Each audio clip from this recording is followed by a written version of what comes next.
Hey, what's up everybody? Welcome to the channel. In today's video, we're just going to be doing a really quick overview of the Action Army Twisted Cylinder for the VSR-10.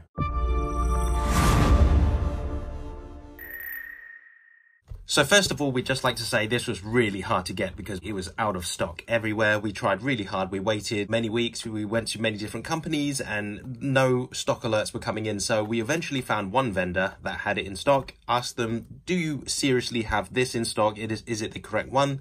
They said yes. And then we ordered it.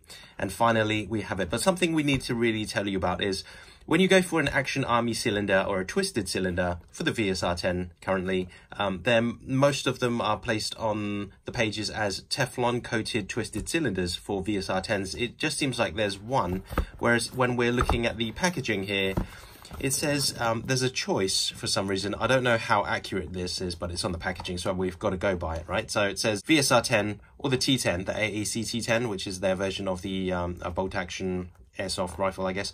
The twisted cylinder that you go for, this one is ticked off as silver grey, and that's the code for it there. Whereas if you go for this coded one, that's noted as the Teflon one. So I don't know what's going on, but this was shown as a Teflon coated cylinder on the webpage that we bought it from. It's also shown as a Teflon coated one on most other websites as well.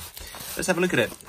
Right, so twisted cylinder, for those who don't know, is the same cylinder except it has these twist grooves or these slanted cuts into them to give it a bit more of a better look. Yeah, so you get more dimension, some more depth into it, and it looks a little bit better. So that's what it looks like.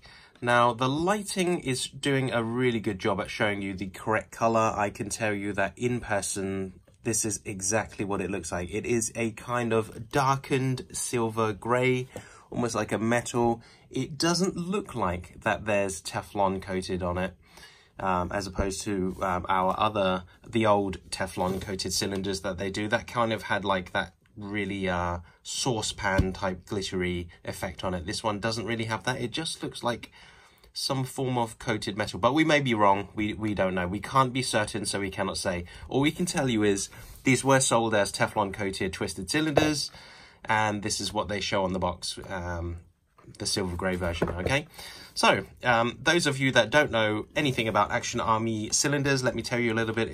Those are our favourite here at the channel. This is our personal favourite cylinder for the VSR-10 platform, and they are made of steel. They're in very, very good quality. Okay, we've never had a problem with any of them. And this is what they look like on the inside. This is the cylinder head, as you can see there. It's got that groove cut into it. Very nice. The O-ring we've never had to change on our cylinders. And one thing we would like to note on these cylinder heads is that this part here, those of you that own this part will know this. It feels a little bit, not sharp, but a little bit gritty here. As you can see, there is quite a steep angle there, and it just cuts off that part where it points.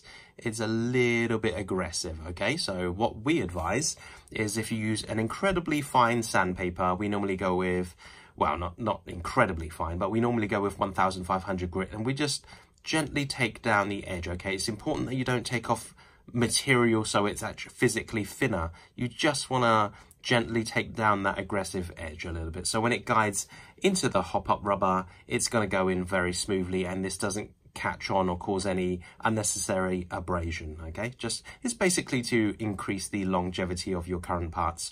But this is it. That's very nice. We just thought we'd give you a quick overview because there's very few photos of this product currently. That I know that they're out of stock somewhere. Usually that means a revamp is being done, but we're not too sure on this one. It seems that they made a very small batch, and then due to production issues or due to maybe a revamp, they stopped producing them. So the second batch or the third or whichever, the current batch is almost completely sold out, and a new batch isn't really coming out anytime soon, we don't think. I mean, since we waited a couple of months. Now, there have been reports online about these rivets or pins here are not completely flush with it. And if you look very closely, whoops, you can see, yes, it does protrude slightly there. Now, we have yet to choose what we're going to do. I'm not sure if they can be punched in slightly further, But it's a possibility. We haven't really installed this on ours yet, so we don't know exactly what kind of issues you're going to be facing with this. Does it protrude with parts? Is it going to be protrusive? Actually, let us check. And the answer is no, it doesn't seem to be impeding function, or there isn't any functional issues with these protruding slightly. I don't know, maybe they're all slightly different. Maybe there were a couple of them that were made really protruding, but just make a note, if these pins here that you can see, if they really stick out, you might have a problem when you're pushing this forward and it might impede some way. Okay, but with us it should be fine. Okay, I can see, like, if that was really protruding, then yes, it would get caught up there and there would be issues.